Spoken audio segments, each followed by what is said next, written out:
Halo, perkenalkan nama saya Henny Tegalung, saya dari Universitas Primagraha, Fakultas Hukum kelas RB1. Di sini saya akan mengangkat materi yang akan saya jelaskan mengenai lapangan-lapangan hukum. Selamat mendengarkan. Jenis-jenis lapangan hukum terbagi atas beberapa, yaitu yang pertama hukum tata negara. Pengertian dari hukum tata negara telah banyak para ahli hukum baik barat maupun sarjana hukum Indonesia memberikan definisi.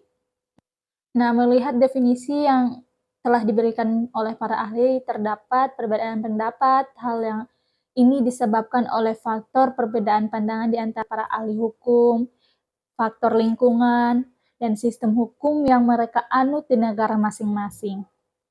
Nah, ada juga para ahli hukum memandang bahwa setidaknya ada beberapa dasar yang menjadi landasan bijak dalam mendefinisikan hukum.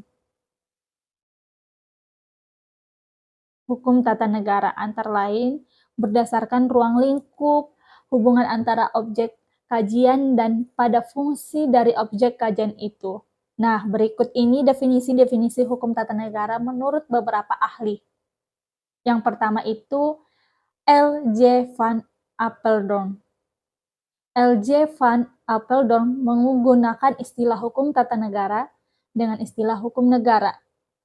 Hukum negara dipakai dalam arti luas dan sempit. Hukum negara dalam arti luas meliputi hukum administrasi, sedangkan hukum negara dalam arti sempit menunjukkan orang-orang yang memegang kekuasaan pemerintah dan batas-batas kekuasaannya. Untuk membedakan dari hukum administratif, hukum negara disebut juga hukum konstitusional atau droit konstitusional versus grade, karena si hukum negara itu mengatur konstitusi atau tatanan negara. Nah, yang kedua Cornelis van Vollenhoven.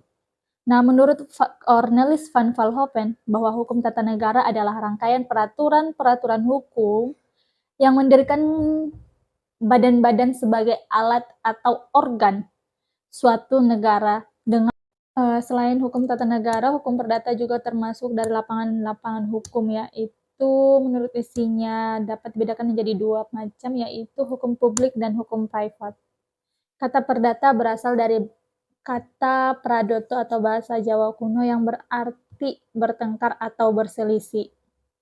Sehingga secara letterligik dapat dikatakan bahwa hukum perdata adalah hukum pertengkaran atau hukum perselisihan.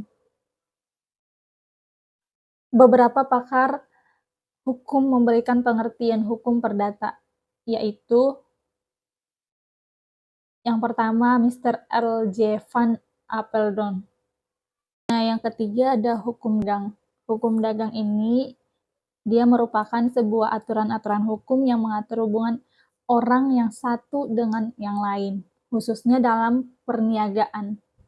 Hukum dagang ini ialah hukum perdata khusus. Pada mulanya kaidah hukum yang kita kenal sebagai hukum dagang saat ini mulai muncul di kalangan kaum perdagang sekitar abad ke-17. Kaidah-kaidah hukum sebenarnya ialah kebiasaan hukum di antara mereka yang timbul dalam pergaulan di bidang perdagangan. Ada beberapa hal yang diatur dalam KUH Perdata, diatur juga dalam KUHD. Bila demikian, adanya ketentuan-ketentuan dalam KUHD itulah yang akan berlaku. KUH Perdata adalah lex generalis atau hukum umum, sedangkan KUHD ialah lex spesialis atau hukum khusus. Dalam hubungannya dengan hal tersebut berlaku adigium lex spesialis derogat lex generalis, hukum khusus menghapus hukum umum. Biasa juga hukum dagang disebut dengan perdagangan atau perniagaan. Pada umumnya ialah pekerjaan membeli barang dari satu tempat atau pada suatu waktu dan menjual barang itu di tempat lain atau pada waktu yang berikut dengan maksud memperoleh keuntungan. Nah, dalam zaman modern ini, perdagangan adalah pemberian perantaraan kepada produsen dan konsumen untuk membelikan dan menjualkan barang-barang yang memudahkan dan menunjukkan pembelian dan penjualan. Jenis-jenis perdagangan dibagi menjadi 3, yaitu yang pertama menurut pekerjaan yang dilakukan pedagang, yang kedua itu perdagangan mengumpulkan atau produsen tengkulak pedagang besar eksportir, yang ketiga itu menyebutkan perdagangan menyebutkan importir, pedagang besar, pedagang menengah, konsumen. Yang keempat menurut jenis barang yang diperdagangkan, yang kelima perdagangan barang yang ditunjukkan untuk memenuhi kebutuhan jasmani manusia. Nah, contohnya adalah hasil pertanian, pertambangan, pabrik. Nah, yang keenam, perdagangan yang ditunjukkan untuk memenuhi kebutuhan rohani manusia. Contohnya itu kesenian dan musik. Yang ketujuh itu perdagangan uang dan kertas-kertas berharga adalah bursa efek yang pengantar ilmu hukum. Nah, hukum selanjutnya adalah hukum perburuan. Hukum perburuan ini adalah himpunan peraturan baik tertulis maupun tidak tertulis yang berkenaan dengan kejadian di mana seseorang bekerja pada orang lain dengan menerima upah. Nah, menurut Profesor Iman Soepomo SH dalam bukunya Pengantar Hukum Perburuan mengemukakan pendapat beberapa ahli mengenai hukum ketenagakerjaan.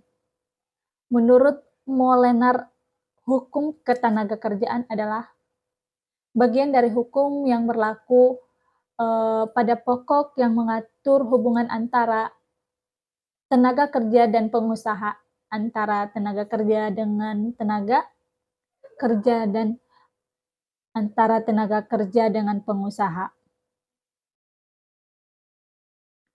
Nah, perumusan hukum perburuan di atas bila kita telaah, maka akan kelihatan beberapa hal yang harus dijelaskan, yaitu yang pertama itu adalah himpunan peraturan-peraturan yang dimaksud adalah dalam arti formil seperti undang-undang, peraturan pemerintah, dan seberikutnya lagi.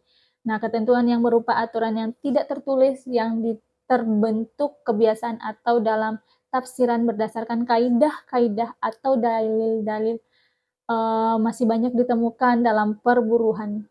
Nah, peraturan yang dalam arti kata formil maupun dalam arti kata material ada yang ditetapkan dari penguasa dari atas atau pemerintah heteronom.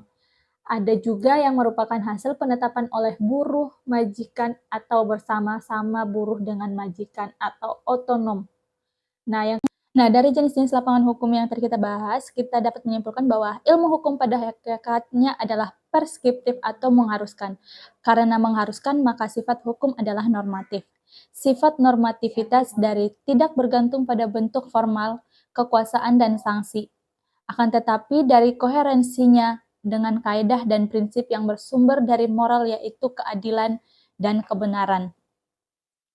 Maka hukum adalah norma dalam tindakan reason for action, sanction not constitutive law. Dengan demikian dapat disimpulkan bahwa sanksi bukan unsur utama dari hukum. Jadi